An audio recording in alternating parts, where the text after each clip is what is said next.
අයිබෝන් හැමෝටම ඔයාලා හැමෝම අදත් ආදරෙන් පිළිගන්නවා අද වීඩියෝ එකත් එක්ක. ඉතින් අද දවසේදී අපි සාකච්ඡා කරන්න බලාපොරොත්තු වෙන්නේ අපේ සමාජයේ තවත් වැදගත් මාතෘකාවක් සම්බන්ධයෙන් අපිට අහන්න දකින්න ලැබෙන මාතෘකාවක් ගැන විෂාදය. එහෙම නැතිනම් ડિප්‍රෙෂන් තත්වය සම්බන්ධයෙන්. ඉතින් ඔයා තාමත් මගේ channel එක subscribe කරලා නැත්නම් අනිවාර්යෙන් subscribe කරන්න. මොකද අපි මේ channel එක හරහා සාකච්ඡා කරන්න බලාපොරොත්තු වෙන්නේ ඔබේ මානසික සෞඛ්‍යය කොයි විදිහටද හරියාකාරව පවත්වාගෙන යන්න ඕනි කියන කාරණා සම්බන්ධයෙන්. එහෙනම් අපි යන් අද වීඩියෝ එකට.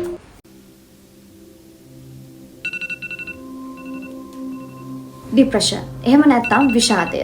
අද වෙනකොට මේ මාතෘකාව අපේ සමාජයේ හැමතිස්සෙම කතාවට ලක් වෙන සහ අපිට නිතර ඇහෙන මාතෘකාවක් බවට පත් වෙලා. ඒක එක පැත්තකින් හොඳ පොසිටිව් කාරණාවක් විදිහට කතා කරන්න පුළුවන්. ඇයි මං එහෙම කියන්නේ? මොකද මීට අවුරුදු 10කට 15කට කලින් ඒ ඉතිහාසය ගත්තට පස්සේ මිනිස්සු බය වුණා ડિප්‍රෙෂන් ගැන කතා කරන්න. මට ડિප්‍රෙෂන් තියෙනවා, මට මෙන්ටල් ඩිසෝඩර් එකක් තියෙනවා, මම කවුන්සලින් වලට යනවා, මම මනෝ ප්‍රතිකාර වලට යනවා. මෙන්න මේ කියන දේවල් ගැන මිනිස්සු කතා කරන්න සහ මට තියෙන මෙන්ටල් ඩිසෝඩර්ස් ගැන අනිත් මිනිස්සු දැනගනි. අන්න ඒ වගේ අතිශය බයක් සහ ලැජ්ජාවක් මිනිස්සුන්ට තිබුණා. මේ සමාජය ඇතුලේ විෂාදය කියන එක ඇහෙනකොටත් මිනිස්සු යම් තාක් දුරකට යම්කිසි පිළිකුල් සහගත හැඟීමක් තමයි පෙන්වුවේ. හැබැයි මේ වෙන විට ඒ තත්ත්වය ගොඩාක් දුරට වෙනස් වෙලා තියෙන්නේ. අපිට හැමතිස්සෙම ඇහෙනවා මොකක් හරි බ්‍රේක් අප් එකක් වෙච්ච ගමන් එක්කෝ යම්කිසි අහිමිවීමක් සිද්ධ වෙච්ච ගමන් ලොකු දුකක් මිනිස්සු ගාව තියෙනවා නම් මිනිස්සු හැමෝම දැන් කියනවා මං ડિප්‍රෙස් වෙලා මට ડિප්‍රෙෂන්. හැබැයි අපි මතක තියාගන්න ඕනි කාරණාව තමයි ඒ විදිහට අපිට ડિප්‍රෙෂන් හැදෙන්නේ නැහැ. මේකට විවිධ කාරණා රාශියක් බලපානවා සහ විවිධ රෝග ලක්ෂණ ගණනාවක් මේකේ තියෙනවා. ඉතින් අනිවාර්යෙන් අද දවසේදී අපි සාකච්ඡා කරමු මේ විෂාදීය තත්වයක් අපි හරියාකාරව කොහොමද හඳුනගන්නේ. ඒ වගේම තමයි මේ වගේ තත්වයකට අපේ මනස නොවැටී ඉන්න නම් අපි මොනවද කරන්න ඕනි කියන දේවල් සම්බන්ධයෙන්. ඔබ මානසික අවපීඩනයෙන් පෙළෙනවා නම් එහෙම නැත්නම් ඔබට ડિප්‍රෙෂන් තත්ත්වයක් තියෙනවා නම් ඒකේ මූලිකම අවශ්‍යතාවය තමයි අනිවාර්යයෙන්ම ඔබට අවශ්‍යයි ඩීප් රෙස්ට් එකක්. බලන්න හිතන්න ඔයාගේ කකුලේ පොඩි තුවාලයක් තියෙනවා. ඔයා මේකට ප්‍රතිකාර ගන්නෙ නැහැ. ටික ටික පරක්කු කරනවා ඔයා. මේක හොඳ වෙයි, තව ටික දවසකින් හොඳ වෙයි. ඒ වගේ සමහර විට ඔයා ප්‍රතිකාරවලට නොයා තුවාලය හොඳ වෙයි කියලා බලාගෙන ඉන්නවා. හැබැයි ඔයාට පේන්නම සහ දැනෙන්නම තියෙනවා ඒ තුවාලය ටික ටික කොච්චර ලොකු වෙනවද කියන කාරණාව. ඒ අපේ ශරීරයේ තිබෙන තුවාල. හැබැයි මේ ડિප්‍රෙෂන් කියලා කියන්නේත් අපිට නොපෙනෙන අපේ මනසේ ඇතිවන තුවාලයක්. ඒක ඔබට දැනෙන්නෙත් නැහැ කොච්චර ලොකු තුවාලයක් බවට පත් වෙනවද ක්‍රමානුකූලව කියන එක. ඔබේ සමාජයට, ඔබේ හිත මිතුරන්ට, නෑදෑයන්ට, පවුලේ අයටවත් ඒක පේන්නේ නැහැ, දැනෙන්නේ නැහැ. ඔබේ මනසේ තියෙන මේ තුවාලය කොච්චර දුරට විශාල වෙනවද, කොච්චර දුරට දරුණු වෙනවද කියන එක. ඒකම තමයි මේ මානසික අවපීඩන තත්වය ඇතුළු වෙනත් මානසික අක්‍රමතාවල තියෙන බරපතලකම. අපේ ශරීරයේ තියෙන යම්කිසි රෝගාබාධ තත්ත්වයක් නම් තුවාලයක් නම් අපිට ඒක පේනවා. හැබැයි මේ අපේ මනසේ ඇතිවන මානසික රෝග තත්ත්වයන් නැත්තම් මේ කියන මානසික අක්‍රමතා තත්ත්වයන් අපිට පේන්නේ නැහැ. ඒ නිසා ඊටාම ඉක්මනින් විෂාදීය තත්ත්වයක් තිබෙනවා නම් ඒ තත්ත්වය හඳුනාගෙන ප්‍රතිකාරවලට යොමු වීම අත්‍යවශ්‍ය සාධකයක් බවට පත් වෙනවා. එහෙම නැතිනම් සමහර විට මේ මනස ඇතුලේ තියෙන තුවාලය ඉතා දරුණු තත්වයට පත් වෙලා ඒ තුවාලය මුළුමනින්ම ඔබේ ජීවිතය පවා විනාශ කරන්න පුළුවන් අවස්ථාවක්. එතකොට මේ ડિප්‍රෙෂන් කියන තත්ත්වය නැත්නම් මේ මෙන්ටල් ඩිසෝඩර් එක අපි හඳුනගන්නේ කොහොමද හරියාකාරව? අර මම කලින් කිව්වා වගේ අධික දුක කියන එක විතරක් නෙවෙයි ડિප්‍රෙෂන් තත්ත්වය කියලා කියන්නේ. ගොඩක් වෙලාවට බ්‍රේක් අප් එකක් වෙච්ච ගමන් යම්කිසි අහිමිවීමක් මරණයක් සිද්ධ වෙච්ච ගමන් හැම පුද්ගලයෙක්ම හිතන පෙළඹිලා තියෙනවා. හරි. එහෙනම් මාව ડિප්‍රෙෂන් තත්වයකට පත් වෙලා නෑ. ડિප්‍රෙෂන් කියන්නේ අධික දුකක් විතරක් නෙවෙයි. ඒතර මේකේ රෝග ලක්ෂණ ගණනාවක් තියෙනවා. සාමාන්‍යයෙන් අපි මනෝ උපදේශකවරයෙක් ගත්තයින් පස්සේ මේ මෙන්ටල් ඩිසෝඩර්ස් නැත්නම් මේ මානසික අක්‍රමතා හඳුනා ගැනීම සඳහා අපි පාවිච්චි කරනවා ගයිඩ්ලයින් බුක් එකක් DSM-5 කියලා. ඒතර මේ ගයිඩ්ලයින් බුක් එකට අනුව තියෙන ක්‍රයිටීරියාස් එක නිර්ණායකයන් එක තමයි අපි විෂාදය කියන එහෙම නැත්නම් මේ මානසික අවපීඩන තත්වය කියන මෙන්ටල් ඩිසෝඩර් එක හරියාකාරව හඳුනා ගන්නේ. මේ මානසික අවපීඩන තත්වයේ ප්‍රධාන රෝග ලක්ෂණ විදිහට අපිට හඳුනා ගන්න පුළුවන් අධික දුක සහ උනන්දුව හා සතුට නැතිවීම. අධික දුක කියලා කියන්නේ දැන් සාමාන්‍යයෙන් අපි හැමෝම එදිනෙදා ජීවිතයේ දුකටපත් වෙනවා. හැබැයි මෙතන ඒ සාමාන්‍ය දුකට එහා ගිහිල්ලා ඒ දුක දරා ගන්න බැරි වෙන, ඔළුව උස්ස ගන්න බැරි වෙන වෙන කිසිම ධනාත්මක හැඟීමක්වත් හිතට එන්නේ නැති විදිහේ අධික දුකක් තමයි මෙතන පුද්ගලයාට ඇති වෙන්නේ. ඒ වගේම උනන්දුව සහ සතුට නැතිවීම කියන එක. මේක අපිට ආකාර දෙකකින් මේ ડિප්‍රෙෂන් තත්ත්වය තියෙන පුද්ගලයන් තුලින් හඳුනා ගන්න පුළුවන්. මොකද ඒකට විශේෂ හේතුවක් මිනිස්සු චරිත මේන්ටේන් කරනවා. ඒකම තමයි ගොඩක් වෙලාවට අපිට සුයිසයිඩ් ලෙවල් එකට යන්න කලින් ડિප්‍රෙෂන් තත්ත්වයේ ඉන්න පුද්ගලයන්ව හඳුනා ගන්න බැරි වෙන්න මූලිකම හේතුව වෙන්නේ. ගොඩක් පුද්ගලයන් ඉන්නවා ડિප්‍රෙෂන් තත්ත්වයට පත් වෙච්චි මට කිසි ප්‍රශ්නයක් නැහැ. මං හොඳින් ඉන්නේ කියලා ඕනිමට වඩා අර බලෙන් සතුටක් පෙන්නනවා. මට කිසි ප්‍රශ්නයක් නැහැ මං ඔයාලා වගේම මම ඔයාලටත් වැඩිය ගොඩක් හොඳින් ඉන්නේ කියලා. බලෙන් hina වෙන්න හදනවා. ඇත්තටම අපි යාළුවා දිහා හොඳට නිරීක්ෂණය කරොත් අපිට පේනවා මේ හැසිරීම ඇත්තටම සාමාන්‍ය දෙයක් නෙවෙයි. මේක මෙයාලා දුක හංගගෙන hina වෙනවා කියලා. ඇත්තටම හැබැයි යාළුවගේ මානසිකත්වය ඇතුලේ පුදුම දුකක් සහ කලකිරීමක් කනගාටුවක් තියෙන්නේ. කිසිම සතුටක් නැහැ. හැබැයි ඔවුන් ඒක හංගගෙන මොකද කරන්නේ? මම සතුටින් ඉන්නවා කියන එක පෙන්වන්න උත්සාහ කරනවා. තව පිරිසක් ඉන්නවා ඒ විදිහට කිසිම පොසිටිව් හැඟීමක්වත් බොරුවට පෙන්වන්නේ නැහැ. ඇත්තටම තමන් ඉන්න ආකාරයේ, තමන්ට දැනෙන ආකාරයේම දුකින්ම තමයි ඔවුන් කල් ගෙවන්නේ. කිසිම සතුටක් ඔවුන්ගේ ජීවිතේ නැහැ කියන එක ඔවුන්ගේ මූණ දැක්ක ගමන්ම අපිට පේන්න තියෙනවා.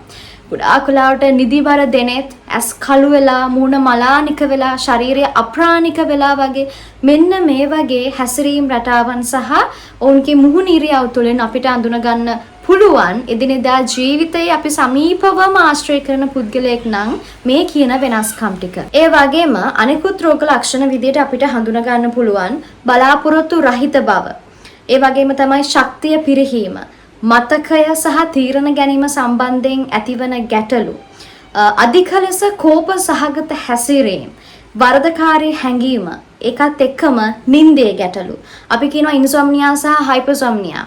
ඒ කියන්නේ අධික ලෙස නිදා ගන්න සමහර පුද්ගලයන් පෙළඹෙනවා. සමහර පුද්ගලයන්ට නිින්ද යන්නෙම නැති ප්‍රශ්න ඇති වෙනවා. ආහාර සම්බන්ධයෙන්ුත් මේ ගැටලු වෙනවා. ආහාර ගැනීම සම්බන්ධයෙන්.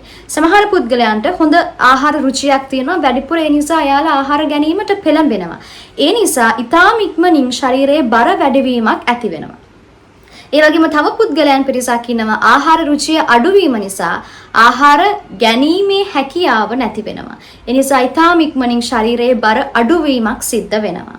ඒ වගේම තමයි අවසාන වශයෙන් පුද්ගලයාට ඇතිවන සියදිවි නසා ගැනීමේ සිතුවිලි, සියදිවි නසා ගැනීමේ උත්සාහයන් සහ සියදිවි නසා ගැනීමට සැලසුම් කිරීම සහ සියදිවි නසා ගැනීම.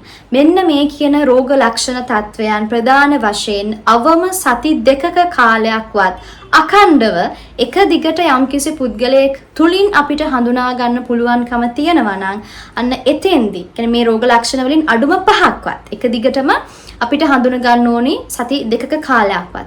අන්න එතකොට අපි ඒක ડિප්‍රෙෂන් තත්වයක් නැත්නම් මේක මානසික අවපීඩන තත්වය විදිහට හඳුනා ගැනීම කරනවා. ඕනම පුද්ගලයෙක්ට එදිනෙදා ජීවිතයේ මෙම විෂාදීය තත්වයන්ට මුහුණ දීමට රිස්ක් එකක් අවදානමක් තියෙනවා. කාටවත් කියන්න බෑ නෑ එහෙම වෙන්නේ නෑ. මට නම් කවදාවත් මානසික රෝගයක් ඇති වෙන්නේ නෑ. කවදාවත් මම නම් ડિප්‍රෙෂන් තත්වයකටපත් වෙන්නේ නෑ. අපි කාටවත් එහෙම කියන්න බෑ. මොකද අපි හැමෝම එදිනෙදා ජීවිතයේ ජීවත් වන සාමාන්‍ය පෘථග්ජන මිනිස්සු. අපේ ජීවිතවලත් යම්කිසි කම්පන සහගත සිදුවීම් සිද්ධ වෙන්න පුළුවන්. එතකොට ඒ වගේ අවස්ථාවන් වලදී අපේ දරා ගැනීමේ හැකියාව සීමා වුණොත්, අපි ඔරොත්තු දීමේ හැකියාව සීමා වුණොත්, අපි මේ සිදුවීම් සංජානනය කරගන්න විදිහ වෙනස් වුණොත්, ඔබටත් මටත් එදිනෙදා ජීවිතයේ මේ මානසික අවපීඩන තත්ත්වයන් ඇතිවීමේ යම්කිසි අවධානමක් තියෙනවා. ඒ නිසා අපි අනිවාර්යෙන්ම කල්තියා අපේ මානසික මට්ටම පිළිබඳව හොඳ අවධානයක් යොමු කළ යුතුයි. හොඳ මානසික සෞඛ්‍යයක් පවත්වාගෙන යාම සඳහා නිරන්තරයෙන් අවධානය ලබා දිය යුතුයි. ඒතර අපිට මොනවාද කරන්න පුළුවන් මේ මානසික අවපීඩන තත්ත්වයක් ඇති වුණාට පස්සේ ප්‍රතිකාර විදිහට? ප්‍රධාන වශයෙන්ම අපිට මනෝ උපදේශනය සඳහා යොමු වීම කරන්න පුළුවන්. ඒ වගේම තමයි අවශ්‍යයි නම් එහිදී කවුන්සලර් දැන් මනෝ උපදේශකවරයා එම ડિප්‍රෙෂන් තත්වයේ ලෙවල් එක බලලා කියන්නේ වැඩි ලෙවල් එක අපි කියනවා මොඩරේට් හරි සිවියර් වගේ ලෙවල් එකක නම් ඉන්නේ එම පුද්ගලයාව සයිකියාට්‍රිස්ට් කෙනෙක් ළඟට නැත්නම් මනෝ වෛද්‍යවරයෙක් ගාවට යොමු කිරීම කරනවා ඖෂධ ප්‍රතිකාර සඳහා. ඒත් විශේෂයෙන්ම මෙම විෂාදීය තත්වයක් යම්කිසි පුද්ගලෙක්ට තියෙනවා නම් මානසික උපදේශනය සහ ඖෂධ ප්‍රතිකාර කියන මේ ප්‍රතිකාර දෙකම අත්‍යවශ්‍යයි. ඩ්‍රග්ස් වලින් විතරක් ඖෂධ වලින් විතරක් ડિප්‍රෙෂන් තත්වයක් සම්පූර්ණයෙන් රිකවර් කරන්න බෑ. කවදා හරි දවසක නැවත එයාගේ ජීවිතයේ ට්‍රිගරින් ෆැක්ටර් එකක් ආවට පස්සේ නැවත විෂාදීය තත්වයකට යන රිස්ක් එකක් තියෙනවා. ඖෂධ ප්‍රතිකාර වලට පමණක් යොමු වුණොත්. මොකද එතෙන්දි වෙන්නේ ගොඩක් වෙලාවට රෝග ලක්ෂණ පාලනය වීමක් පමණයි. නමුත් මනෝ උපදේශනයේදී පුද්ගලයා සමග සාකච්ඡා කරලා පුද්ගලයා තුළ දින ඍණාත්මක සිතුවිලි හඳුනගෙන අතාර්කික සිතුවිලි හඳුනගෙන ඒවා ඉවත් කරලා ධනාත්මක පැතිකඩකට ඔහුව හෝ ඇයව යොමු කිරීම සිද්ධ වෙන්නේ මනෝ උපදේශනය තුළින්. ඒ නිසා අනිවාර්යෙන් මේ මනෝ උපදේශනය සහ ඖෂධ ප්‍රතිකාරය කියන ප්‍රතිකාර ක්‍රම දෙකම එක හා සමානව මානසික අවපීඩන තත්වයේදී යම්කිසි පුද්ගලයෙක් ලබා ගත යුතුයි. ඊට අමතරව ලයිෆ් ස්ටයිල් එක චේන්ජ් කරන එක. ගොඩක් ડિප්‍රෙෂන් තත්ත්වයේ තියෙන පුද්ගලයන් ගත්තට පස්සේ ඇඳෙන් නැගිටින්නවත් හිතෙන්නේ නැහැ. හයිජීන් එක ගැන හිතන්නෙම නැහැ. රූටින් එකක් ගැන හිතන්නෙම නැහැ. ඒ නිසා අනිවාර්යයෙන්ම එයාගේ රූටින් එක වෙනස් කරන්න ඕනි. ලයිෆ් ස්ටයිල් එක චේන්ජ් කරන්න ඕනි.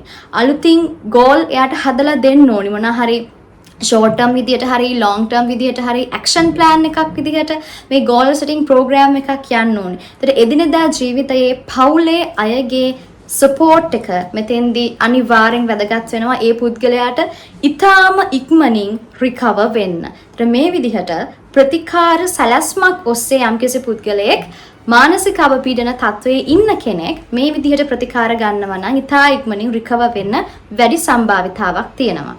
මානසික අවපීඩන තත්ත්වයක් ඇතිවීම සඳහා බලපාන හේතු මොනවාද?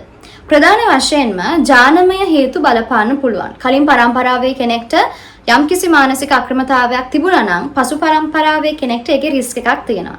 ඒ වගේම තමයි මොලේ සම්ප්‍රේෂණවල වෙනස් වීම ඇති වෙන්න පුළුවන්කම තියෙනවා. ඒ වගේම ළමා කාලයේ මුහුණ දෙන විවිධ ට්‍රොමැටික් ඉවෙන්ට්ස් කම්පන සහගත අවස්ථාවන් මේකට හේතු වෙන්න පුළුවන්. එදිනෙදා ජීවිතේ අපි ජීවත් වෙනකොට අපිට සිද්ධ වෙන විවිධ කම්පන සහගත අවස්ථාවන් නිසා අපේ මානසික සෞඛ්‍ය පිරිහෙන්න පුළුවන්.